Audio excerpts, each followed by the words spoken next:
Roger, Mission Control. This is Mission Control to the launch vehicle. This is launch vehicle. We'd like to respond to a 3-7 checklist requested by Mission Center Control. Over. Roger, launch vehicle. Stand by. We'll prepare the checklist for rundown. And then for you. All right, we're situated here ready for liftoff. Checklist A71 Beta Niner. Roger, launch vehicle. The systems checklist proceeding as follows. Ceiling 300 Alpha and all systems are go. VTR recorders engaged and running. Over. Roger, all systems. Delta 999.113 time and counting.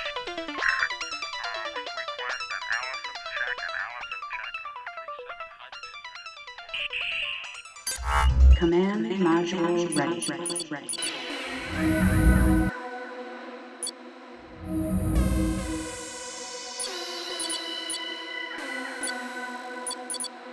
Prepare for liftoff.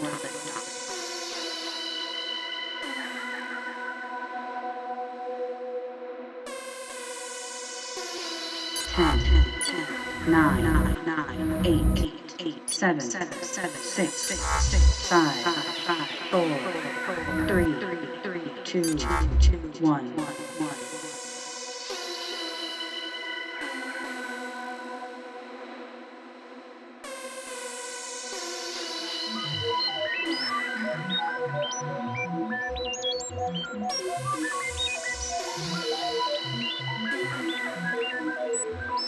Command module ready. Prepare for liftoff.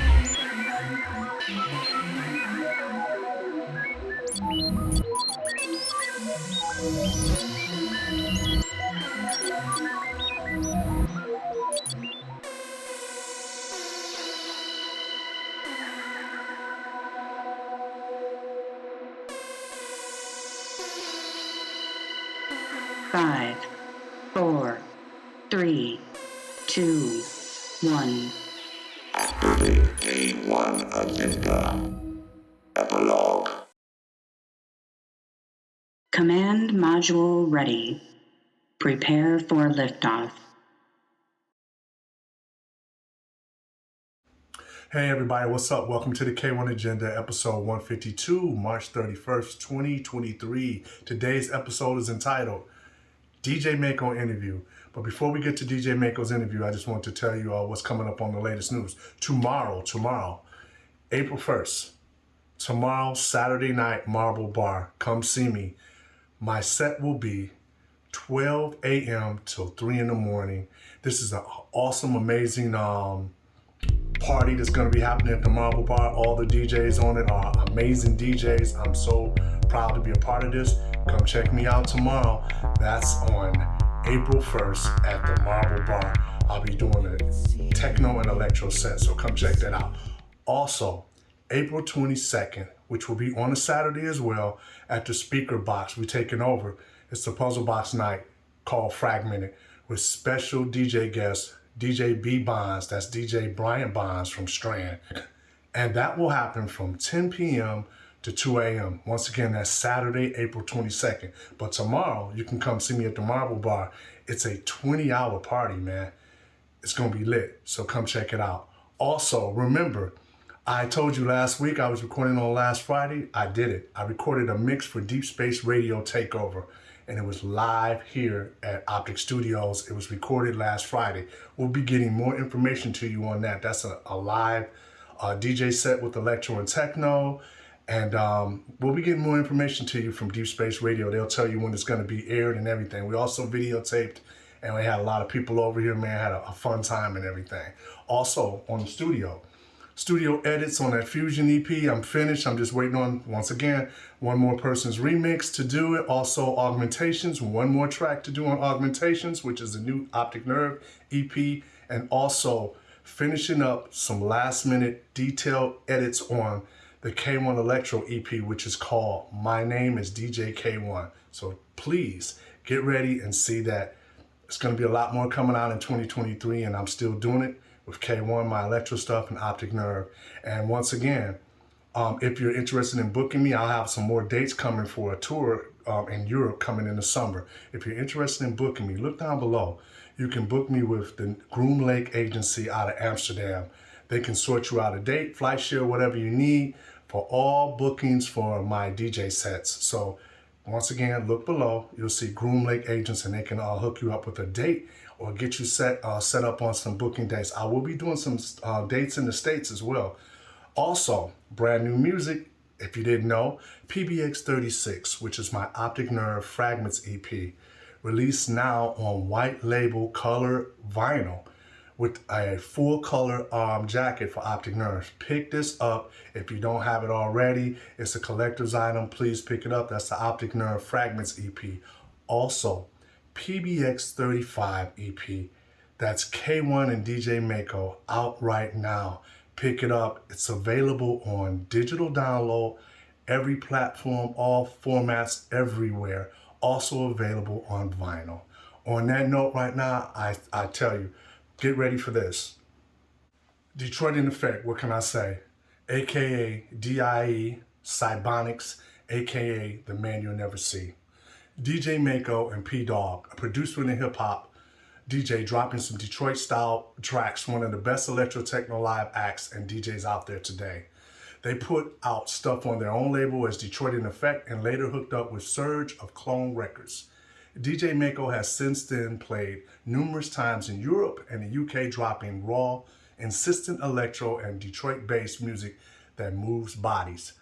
Thank you, Maaco, for doing this interview, and I'd like to tell you, everybody, check this out. It's a very interesting interview with a very charismatic but kind of quiet, humble guy, DJ Maaco. What up, though? Coming at you live from Detroit. I'm DJ Maaco of Detroit in Effect. DJ Maaco, glad to have you here, man. Thank you for taking time to come out, man. Detroit legend and electro, and been around for a bit. Let me ask you, my first question to you is, what inspired you to do this type of music? Dance music, electro, Yeah. techno. Yo. Well, you know, growing up here in Detroit, I come from, I was a break dancer. Okay. I was always, break dancing, and at the time, that was the kind of stuff, we was dancing to, listening to and dancing to. And then from that, I got inspired to become a DJ, listening to The Wizard, and then seeing the neighborhood DJs like Mad Sound, what have you. I got inspired into, DJing. Right. And from that carried on into me wanting to produce the music. You hear as you DJ, you play records and you hear certain tracks, and then you got these ideas. Well, maybe if they did this, they did that. Got you. But I want to go further in that, because you're a DJ. Mm-hmm. You started as a DJ. What inspired you to actually do music? Like actually get to a keyboard and drum machines and all that type of stuff. Did you have any kind of background in any kind of music? I was a drummer. I was a drummer as a kid. Got you. And I drummed all the way up until about 12. I started playing drums at a very early age. I was like 6 years old playing drums in church. Okay. And so I stopped around 12. And, that's when I got into dancing and all. Yeah. And then from that one, I got into DJing. And then from DJing, we got into, producing. But I'm saying, and I'm speaking for me being as an artist, man, when you think, you don't think about it now, how far you came that you actually put your finger on a keyboard note. Mm-hmm. And not only put your finger on a keyboard, but making sounds and all this type of stuff. I mean, you had to be... you had to have some skills in the way. You had to be very meticulous to be able to do that. But, I think we take that lightly, that, where we came from in the hood, if you learn how to DJ, that was cool. But to take it a step further and listen to the records, know the records that well, and be like, I want to make this, and learn how to make those sounds. What was one of like your first keyboard, and what made you decide that, I'm just going to go ahead and do this? Because you got to make a choice sooner or later. Like, oh, I'm going to spend some money.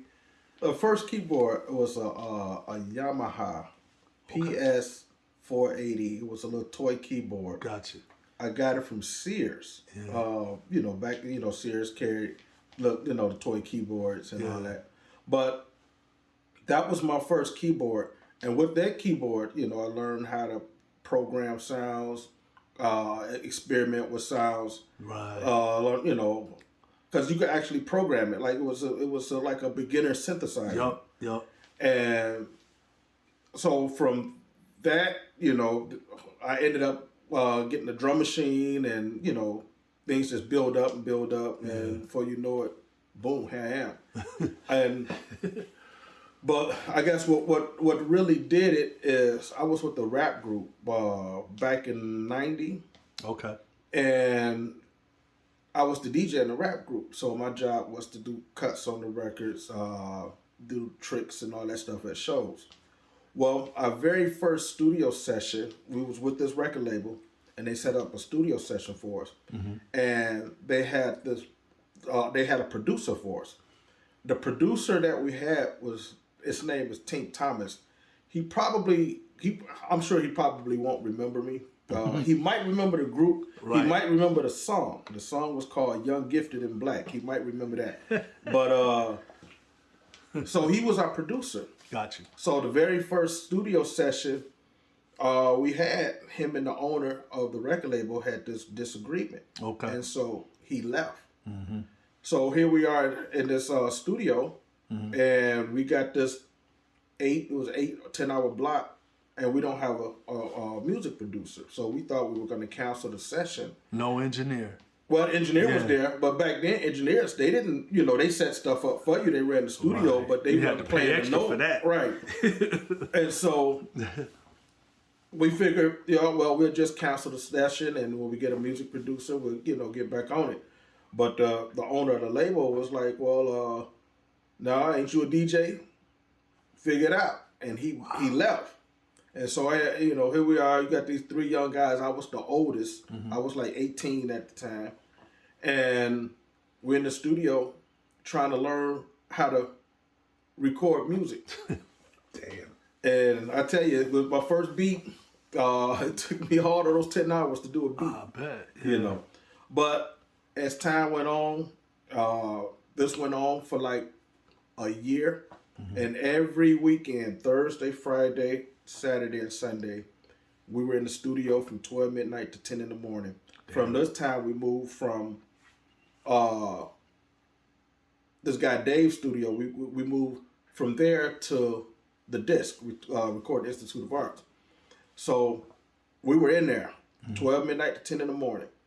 And I tell you, the very first session, it took me 10 hours to do a beat. By the time it was, we were done, it was all over. I would go in there and I would knock out 4 or 5 whole tracks in one setting. Now, see, what's amazing to me, what people take for granted, coming from Detroit and coming from the hood, ain't no shame. I mean, we from the hood, that don't mean you from the hood, that don't mean you stay in the hood, but, you learn and you get better. What I'm amazed at, and I think people around me who have seen this stuff, the fact of everything you're saying that you learn how to do. Like, dude, you didn't go to school for that.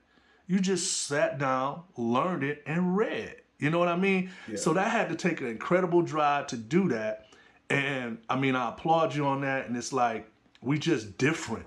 You know what I'm saying? It's like, that's the best way I can describe it. It's like, during the 80s, 90s, you was absorbing everything. When you hear that music, you was absorbing what it sounded like, all the nuances of it, especially from you being a DJ. Mm-hmm. So my question is on that is, you created a group called Detroit in Effect. Mm-hmm.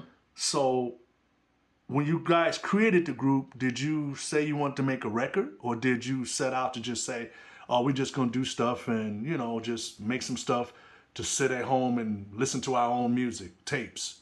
What made you decide that we want to take it to the next level and make records? Well, the way that came about, I was with One Nation, the rap group One Nation. Gotcha. And we was with the record label Telstar. We had like a 5-year contract with them, And after the 5-year contract expired, I didn't renew. And so I was considering renewing with them. Right. And the last song I made with them was a song called Bitch Ain't the One. And Bitch Ain't the One, it made some noise. It did a little something here in Detroit and, in the South. It was a bass track. It's like a techno bass. Mm-hmm. And so the owner wanted me to do a remix to it. And at first we couldn't really agree on the remix, mm-hmm. but then we finally came to an agreement on the remix. So I did the remix, and he was feeling the remix, and then we started having some disagreements. Mm-hmm. And so at that point I said, nah, I don't think I want to, re-sign with this label. Mm-hmm. I would just rather, go my own way. Yeah, so you had a feeling like what it is that you wanted to do. Well, at the time, I didn't want to be a record label. I didn't want, I wanted to be a DJ. Gotcha. I wanted to make, music, and that was that. Yeah. So one day, one of my homies was over at my house, DJ P-Dog. Okay. And I was talking to him about, what happened with the label, and I decided not to, go further with them. And so he heard the remix, and he asked me, so what are you gonna, what you gonna do with this remix? Mm-hmm. I was like, I don't know. Maybe I'll shop it out to somebody, and maybe somebody, put it out or whatnot. And he was like, well, I got this idea. I'm like, what's the idea? He said, why don't we go ahead and start our own record label and we put it out ourselves? And I was like, man, no, I don't want. I'm not trying to be no record label. I don't want to do that. And he was like, man, I'm telling you, it'll work. He said, tell you what, you take care of all the music side, everything that got to do with music. You take care of that. Mm-hmm. All the business and administration side, I take care of that. And I was like, okay, it sounded like a nice little, plan. So we did that, and I was like, well, I named the label, you name the group. Mm-hmm. So I named the label MAP, Maaco and P-Dog, and he named the group Detroit in Effect. So that's where the Detroit in Effect come from. He named it. I meant to ask you MAP. I never knew what that meant. Yeah, Maaco and P-Dog. I didn't know that. So now I know. See, never knew that. Yeah. Never knew that. Okay, so that's how you guys created Detroit in Effect. Okay. But how would you describe your style, what you guys created? How would you describe your music from, let's say, Drexia, Cybertron, AUX88, Egyptian Lover, the X-Men? How would you describe your sound and what made you guys different? Because I would describe my sound as all those you named rolled up into one, because that's all the stuff I used to play at parties. I was, again, I was a street DJ. I was a DJ, from the streets, east side of Detroit, the live side, but all that stuff I was playing, Egyptian Lover, Cybertron, the Miami bass stuff, Luke. 2 Live Crew, yep, I forgot. Luke. Magic Mike, all of that stuff. So when it was time for me to try to create my own records, my own sound, I was grabbing from all of that. That's like what, Bitch Ain't the One. You had the bass element. The bass line was the techno element. The deep voice rap in it was the LA element with the X-Men. Because all that stuff, inspired me. Even with the Men You Never See, when we did the Men You Never See track, I was inspired by Clientele's 2030. Okay. With that, So it was always, when I, did my stuff, everything you heard or hear from me, it's just me pulling from everything that inspired me. Same thing with me. I get you. Let me ask you this. So when did you know, and when did you know, like, this is something I need to take more serious, and who did you hear from?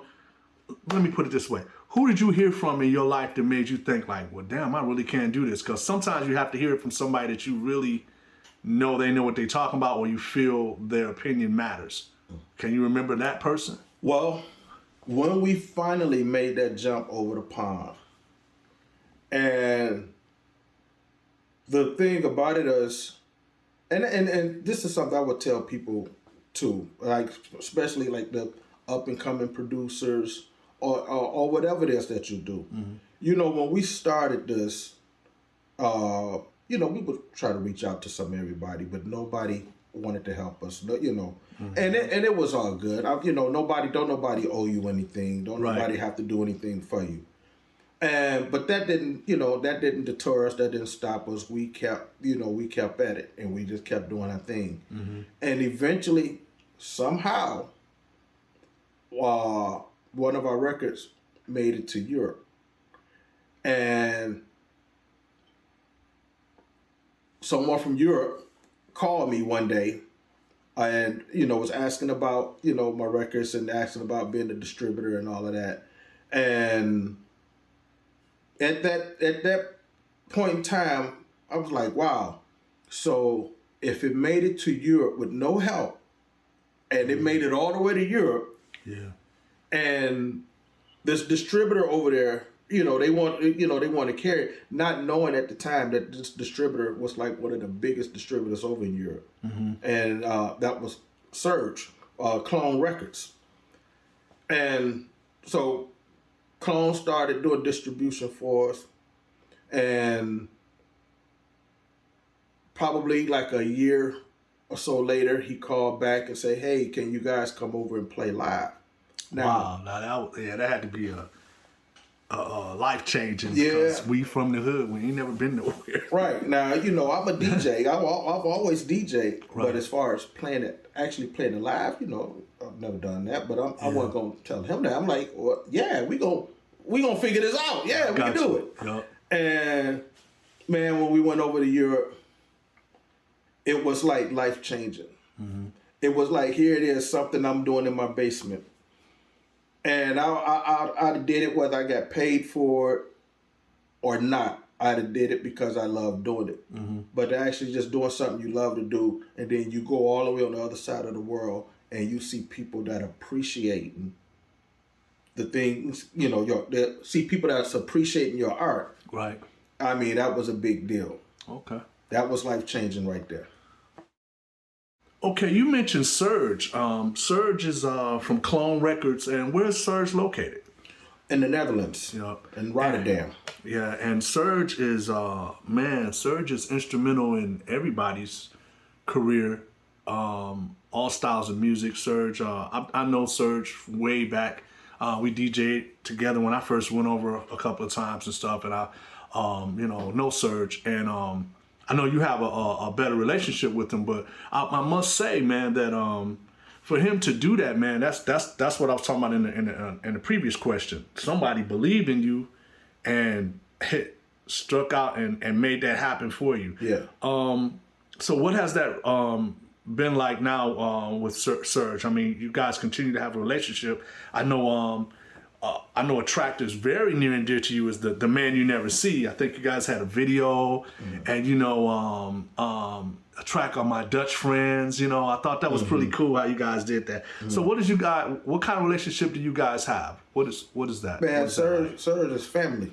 Yeah, he's family. I've been knowing Surge for over 20 years. Yeah, and Surge has been in my house before. When I go over, I stay at his house. I saw his kids grow up. Oh, okay. He saw my kids grow up. Right. That's great. That's awesome. Stand-up guy. Isn't that amazing that you could have friends from another country and it's like and you can continue that, brothership bond.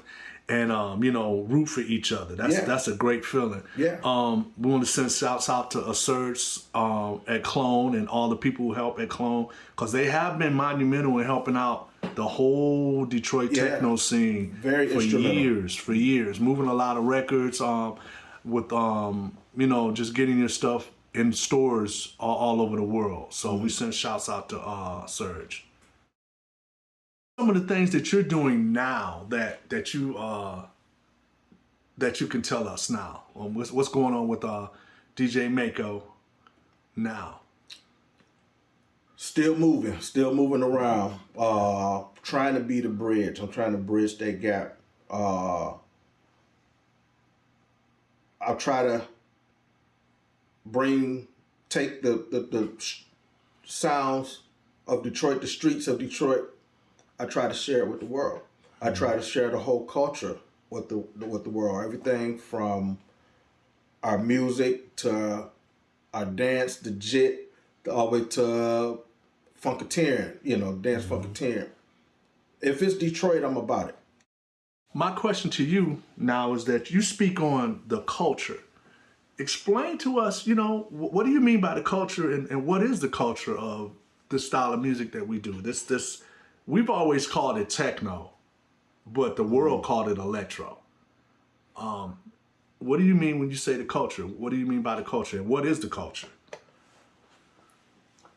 The culture, to me, growing up in Detroit. I don't want to keep harping on. Yeah, everybody know I'm from Detroit. Grew up in Detroit, but growing up in the city,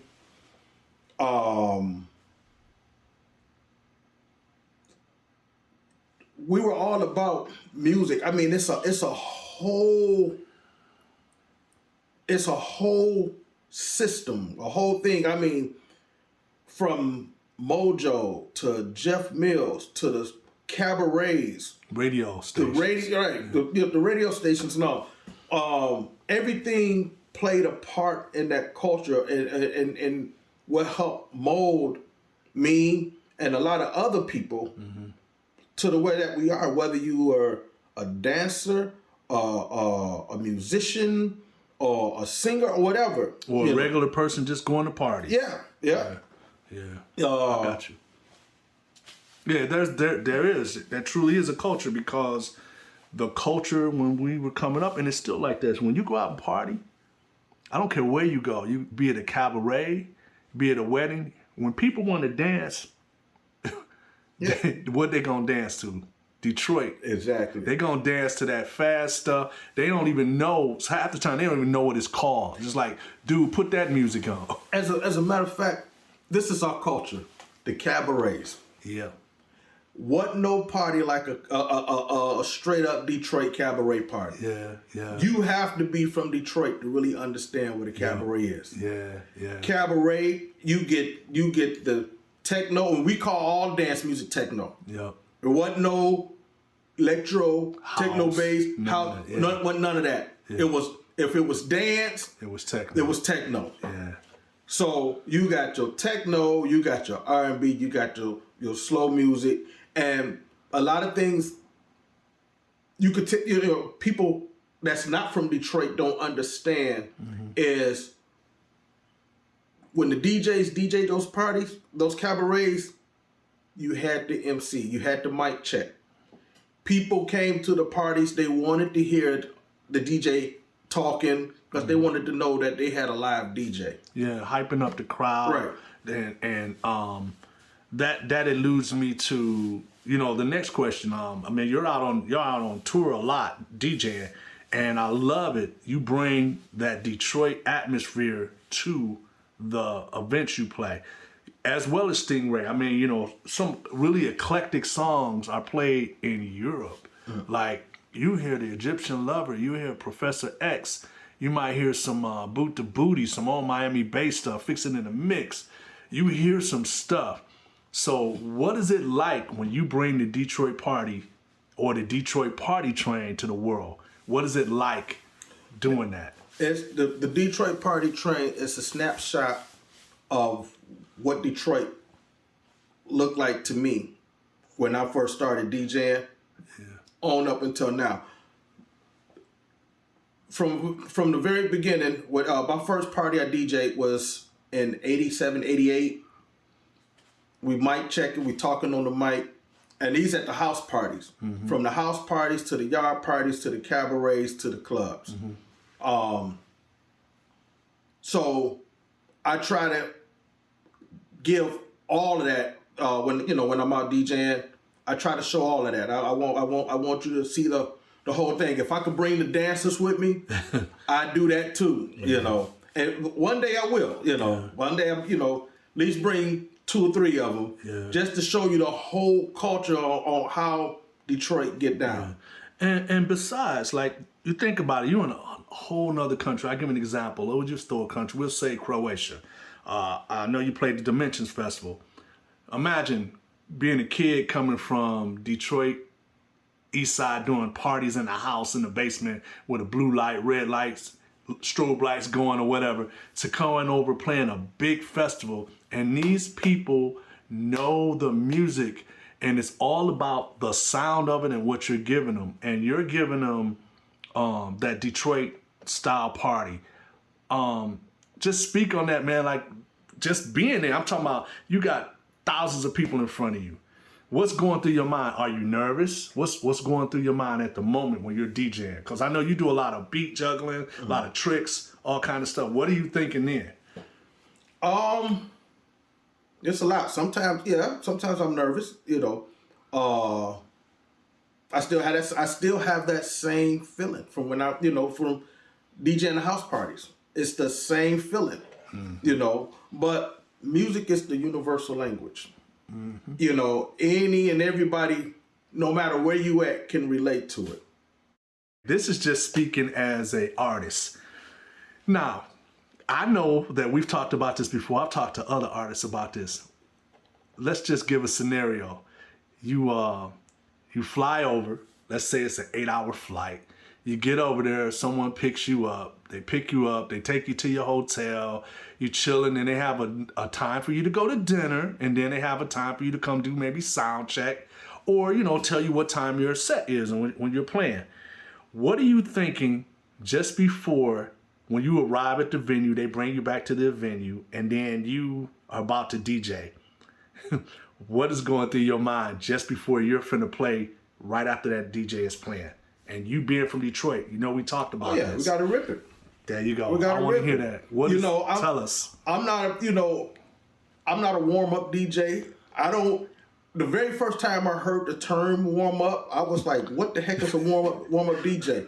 Coming from, with my background, sometimes it would be multiple DJs DJing a party. Yeah. Wasn't nobody warming up. When you by the time you jumped on those turntables, you better be hot already. Yeah. Wasn't no warm up. Yeah. And I feel sorry for the person that was coming on behind you that wasn't warmed up. I mean, coming from Detroit, you have to make a statement. Yeah, you had to bring it. Nothing personal, because you're not that type of guy that's gonna belittle the person after you or whatever. You're just saying when we come, it's just this attitude you got to have, like, I'm coming to kill it. That's it. And people who know that I've actually noticed people really get nervous. Yeah. I'm talking about the other people who played before you, or some of the people that play behind you. Because Detroit, that's one thing we do. We do bring it. I'm gonna tell you, doing parties with people like DJ Leon Purse, DJ Polo. These guys, I'll start with Leon, because Leon, he's been doing a whole lot longer. Right. I would DJ with Leon, and Leon would just wreck the party. Mm-hmm. And if I'm lucky, if he got tired and need to go take a bathroom break, or get a drink, then I could get on and try to keep it going, right, until he rested up and came back. Right. But to be able to jump on behind somebody like that, you had to bring it. Mm-hmm. And he wasn't thinking about me or anybody else that was coming on behind him. The only thing he knew was he was killing the dance floor. Mm-hmm. He was doing his thing. So, when I had to bring it. I had to bring it. First of all, on this question, man, I know I asked you beforehand. I wanted to know, did you want to speak on P-Dog? That was your partner in Detroit in Effect. Could you tell us a little bit about P-Dog?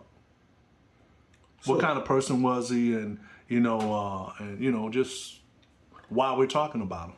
P-Dog, I met P-Dog back in, I want to say 92, 93, something like that.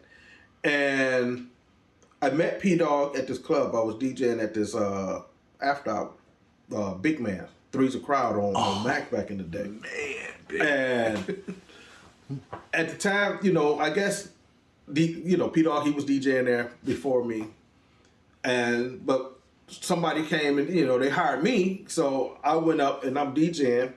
But when I got there, I noticed there was some records in the booth and all that. I'm like, who stuff this belong to? Mm-hmm. Well, make a long story short, something happened with P-Dog in the club.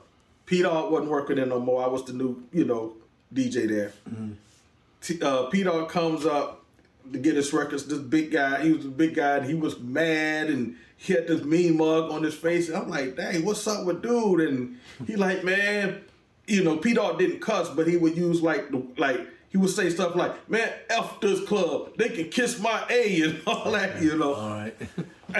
But we ended up becoming cool after that. I think at the time P-Dog was just starting as a DJ. And, but I had been DJing a lot longer. Mm-hmm. And so I kind of I want to say took him up under my wing.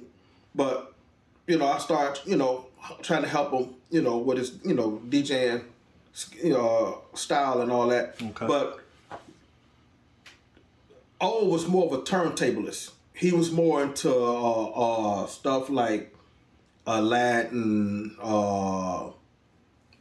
Cuba. He was more of a turntablist. Gotcha. I was more of a party DJ. Mm-hmm. Mixer. He wasn't a party DJ. Right. He couldn't stand DJing. He couldn't stand the crowd. If somebody requests the record, it was over.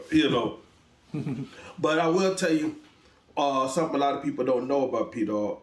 P-Dog was probably one of the dopest MCs I've ever known.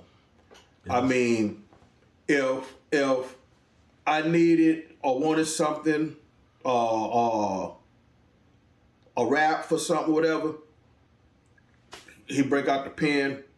And that's what I know him for when we first met. Because I tried to get him in the rap group I was with at the time. A spot had opened up, and I was like, man, I know this dope MC, but, that didn't work out. Yeah. But O was one of the dopest MCs. When I did Get Up, I went to, I said, man, I got this idea for the song. So I did the track Get Up. And he came over. I said, man, I want you to just talk on the mic, like when we at the club, because we started DJing together. And he was like, all right. So he broke out his paper and pad. I was like, no, don't write it. I want you to just do it like we at, like we at the club. To bring that energy. Right. He was like, okay. So I gave him the mic, and the track is playing. We hit record on the DAC, and we're in the basement, and he talking, and as he talking, I'm moving, I'm fading the volume up and down, as ducking the music as he talking, trying to get that, that live feel. But that's how Get Up was created. Wow. And every other, song, all the way up until the last song we did together, Detroit Story. I told him, I said, I want to tell a story about Detroit culture, Detroit club culture. Right. And he was like, all right, got it. And he knocked this song out. He came over, bam, laid it down. And if you listen to that track, it tells everything about the Detroit club culture. Anybody that's from Detroit knows exactly what he's talking about. Yeah. Well, we want to send a heavily shout out to P-Dog. I know he recently passed away. I didn't get it. I think I met him maybe twice. I didn't know him personally, but he seemed like a cool guy, and he was friendly. He was very friendly. So Shouts out to his family. May he rest in peace, man. I think you guys made a hell of a group together. Yeah. I mean, Detroit in Effect. Yeah. You're pretty much known as Detroit in Effect, but you know, it was something special when y'all both played together. And what I found out this was later, down the line.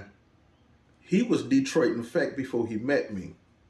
Detroit in Effect was a name he had came up with. Gotcha. Before we met, and he liked it so much. So when I was like, okay, you name the group, he named it the name that he had always wanted to go by. Gotcha. But we had got so far into it, I was like, let's let it ride, roll with it. It works. I want to speak on this again. We came from the hood, man, nothing. I mean, how is it that we end up making, you're at my studio, we got synthesizers behind us. You can go up there and make sounds and people hear these records and be like, man, how did you do that or whatever? Speak on that, man. Because people think a lot of times people think you're from Detroit, that, we from the hood, we ain't got no brains, no sense, no, nothing. How would you speak on that? That would be crazy for anybody to think that. This is home of Motown. Yeah. We've been blessed with some of the best musicians on the planet. Some of my friends have gone to school, and Earl Van Dyke was the music teacher at Osborne. How many people that went to school and was taught by music legends? Gotcha. This guy was a legend at Motown. And these people are scattered throughout the city. Some of the baddest bass players, the drummers. I even tell today, their seeds, their kids, their kids right, are still in the industry. Yo. They might not be forefront, but they're still in the industry. Right. There's a certain special kind of soul that comes from the city, that and you have to be of it to know it. It's a culture thing. Yeah, yeah. And if you're not of the culture, then you on the outside looking in, and it may appear to be easy. You may think, oh, I could do that. But we could tell when we hear the music. Right. Because the music that comes from, that come up out of here, has soul in it. I tell you a story. There was this record shop, By Right Records. Cliff Thomas. I've been knowing Cliff for years. Cliff is one of my mentors. I always I just talked with Cliff, not too long ago, but I always talk with Cliff. Cliff gives great advice. I mean, he's a mentor to me. Yeah. And I've been going to By Right since I was like 16, buying records, 16, 17. And for years I would go to By Rights and I would be buying these records, and I found out that Cliff had a studio in his basement. And I would hear these records. I would go to By Rights, I'd be buying these records, and I'm knowing these records were made in the basement of Cliff's studio. Yeah. And these records was banging. So now, fast forward, I'm older. I started, the record label, we were doing MAP.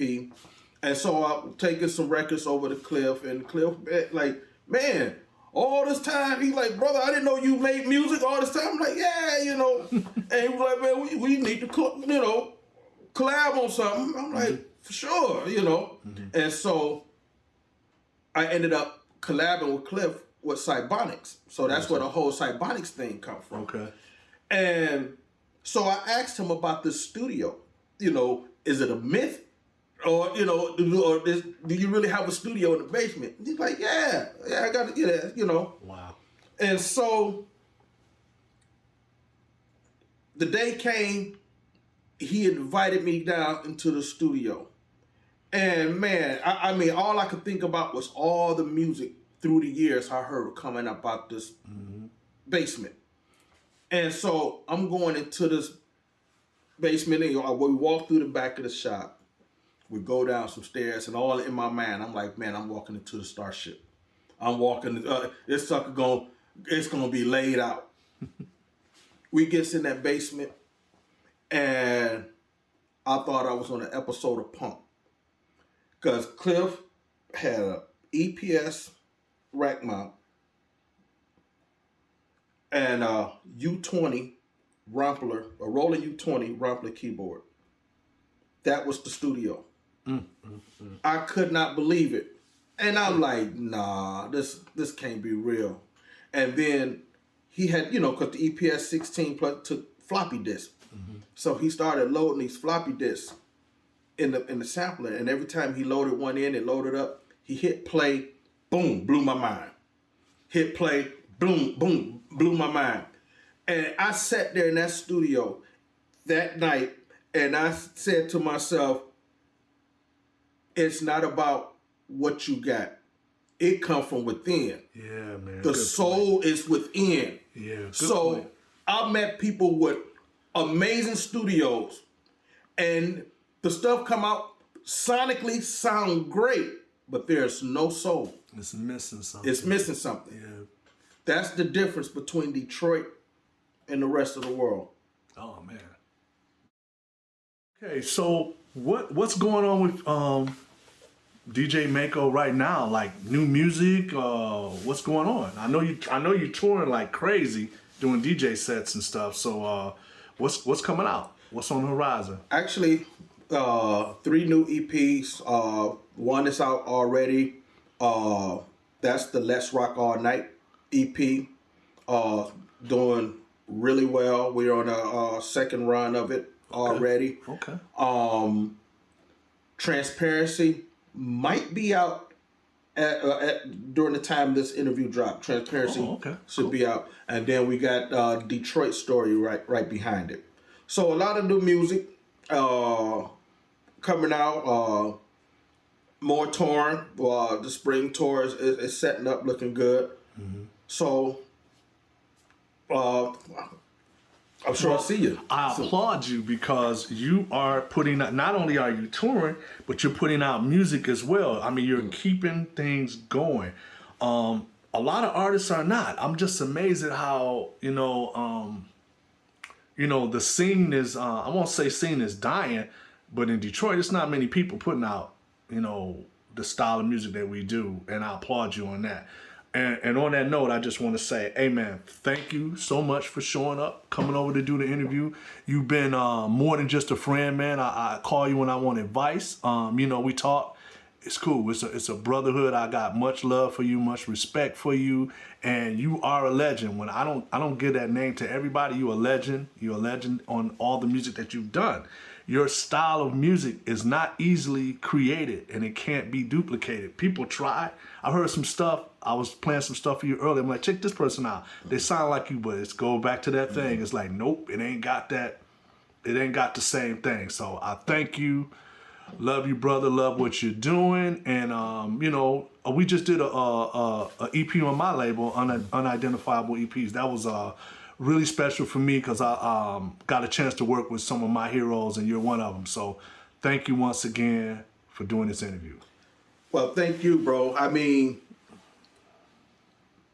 the world know you as Keith Tucker. You're going to always be Cool K to me. Yeah. And you telling people stuff they ain't know. And if y'all don't know, DJ Cool K is the guy. I rode my bike over to his house when I was 16 years old. Yeah. I'm 50 now.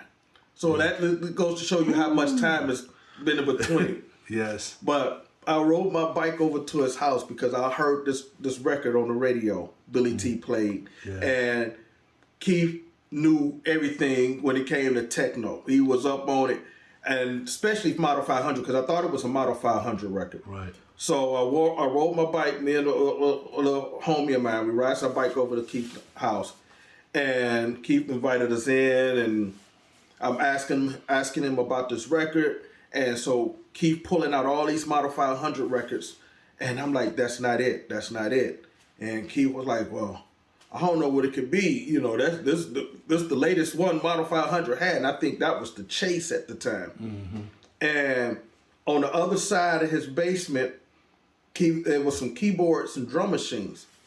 And so I was like, man, what are you doing with that stuff? And then he got to telling me, yeah, we make stuff. He was like, you know what? As a matter of fact, we was over at Metroplex. We trying to do a deal with Metroplex. I'm like, oh, for real, straight up? He's like, yeah. And I was like, did you meet Juan and all that? He was like, yeah.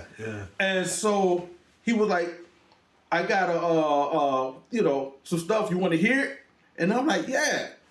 So he pulled his cassette tape out, put in the radio, and played it. And that was the track I heard on the radio. I'm like, dude, that's the track I heard. And that was his track, Television. Yup, by the group Frequency. That was me and Jess Beats, as he's called now, but his name is Jesse Anderson. Yeah, that was my first record. That was my first record on Metroplex. Yeah. Man, we go, wow, that's amazing. We go back that far. Yeah. Well, thank you for telling that, man. I appreciate it. So that lit the spark with me too. To get on that little Yamaha keyboard I was telling you about. Because then you got to telling us about the drum machine. It was me and Mike, Wow. About the drum machines and all that kind of stuff. Yeah. All right, man. Well, once again, thank you, man, and look forward to you doing more amazing music, more amazing things, and I'll see you soon. Peace. All right. Soon.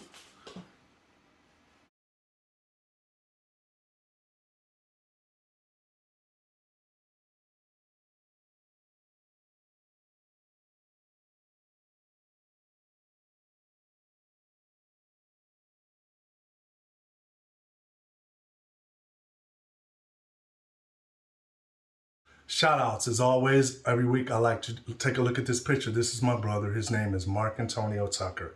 If you know of his whereabouts, you know of him, you work with him, or anything else like that, please contact me at puzzlebox@puzzleboxrecords.com so we can sort it out, get my brother back with the family. I really want him to see his parents.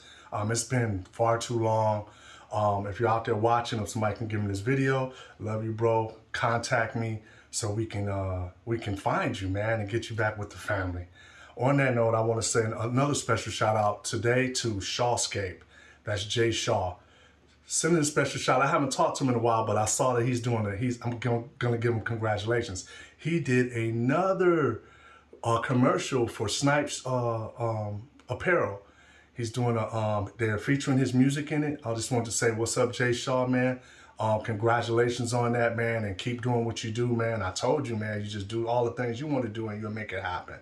On that note, I want to send also a special shout out to everyone who's coming out tomorrow to see me. It's the return of K1. You will not be disappointed. I assure you will not be disappointed. Also, sending special shout outs to my mother and father. Love you guys. We'll be calling you today. And hey, today, episode 152. Can you believe it? See you next week on episode 153. I hope that you enjoyed the interview with DJ Maaco. Very good guy. Was very honored to do the interview with him, as well as all the interviews I've done once a month. Thank you all, and thank you once again for your support.